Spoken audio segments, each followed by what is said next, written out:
क्या भारत का कुछ नहीं हो सकता? हम लोग अक्सर कहते हैं ना, यार यहाँ के लोग ही भ्रष्ट हैं। जब तक कोई डंडा लेकर सर पर नहीं बैठेगा ये देश नहीं सुधरने वाला। अभी रिसेंटली मई 2026 में एक मीम ट्रेंड चला, कॉकरोच जनता पार्टी, जिसका शॉर्ट फॉर्म है सीजेपी। युवाओं ने इसे खूब शेयर किया क्योंकि लोग बेरोजगारी, भ्रष्टाचारी और हरामखोरी से थक चुके हैं। लेकिन क्या सच में भारत को सुधारने के लिए किसी कॉकरोच जनता पार्टी या एक अच्छे हितैषी तानाशाह की ज़रूरत है? आज हम इतिहास के पन्नों को पलट कर देखेंगे कि क्या एक अच्छा तानाशाह देश को बनाता है या देश को पूरी तरीके से बर्बाद कर देता है। आइए जानते हैं ये जुआ कितना सही और कितना गलत हो सकता है। पॉलिटिकल साइंस में एक टर्म है हितैषी तानाशाह, यानी कि एक ऐसा लीडर जिसके पास असीमित ताकत हो और नीयत साफ हो। इतिहास में इसके कुछ उदाहरण हैं जिनके बारे में आज हम चर्चा करेंगे। सबसे पहले उदाहरण के तौर पर मैं बात करूंगा सिंगापुर के ली क्वान यू की। Whoever governs Singapore must have that iron in him, or give it up. This is not a game of cards. This is your life and mine. I've spent a whole lifetime building this. And as long as I'm in charge, nobody's going to knock it down. 1959 में जब Singapore आज़ाद हुआ तो वहाँ पर भुखमरी, malaria, कीचड़ और भयंकर गरीबी थी। जैसे ही ली कुआन यू सत्ता में आए, उन्होंने सबसे पहले विपक्ष को दबाया, सख्त कानून बनाए, थूकने तक पर जुर्माने लगाए और भ्रष्टाचार पर जीरो टॉलरेंस की पॉलिसी बनाई। नतीजा ये हुआ, सिंगापुर आज दुनिया का सबसे अमीर और साफ बिजनेस हब है। दूसरा उदाहरण लेंगे हम, सेकंड एग्जांपल लूंगा मैं दक्षिण कोरिया के पार्क चुंग ही का।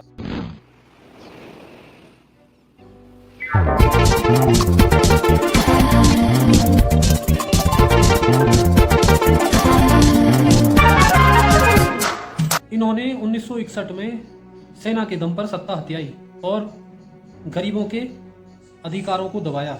लेकिन वहीं दूसरी तरफ सैमसंग और हुंडई जैसी कंपनियों को खड़ा किया। नतीजा ये हुआ, एक गरीब देश ग्लोबल पावर टेक हब बन गया। थर्ड एग्जांपल लूंगा मैं यूएई के शेख जायद का। इन्होंने तेल के पैसों से महल नहीं बनाए बल्कि एक वर्ल्ड क्लास इंफ्रास्ट्रक्चर खड़ा कर दिया।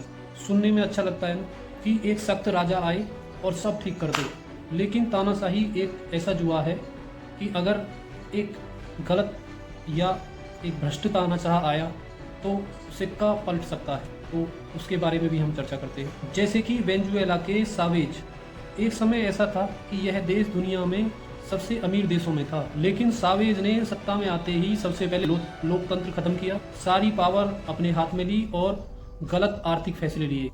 आज वहां इतनी भयंकर कंगाली है कि लोग खाने के लिए तरस रहे हैं। दूसरे तानाशाह जिम्बाब्वे के रॉबर्ट मुगाबे ने सारी जमीनें अपने अयोग्य दोस्तों को दान में दे दी और देश में अनाज खत्म हुआ तो अंधाधुंध नोट छाप दिए। ऐसी महंगाई आई कि लोगों को ब्रेड खरीदने तक के लिए बोरे भर भर के पैसे ले जाने पड़ते थे। वहीं इराक के सद्दाम हुसैन ने क्या किया? शुरू में सद्दाम हुसैन ने अच्छे अस्पताल, स्कूल बनाए, लेकिन असीमित ताकत मिलते ही ये क्रूर हो गए। अपने ही देश के नागरिकों पर केमिकल हथियार से हमला करवाया और देश को युद्ध की आग में झोंक दिया। अब बात करते हैं अपने प्रिय देश भारत की।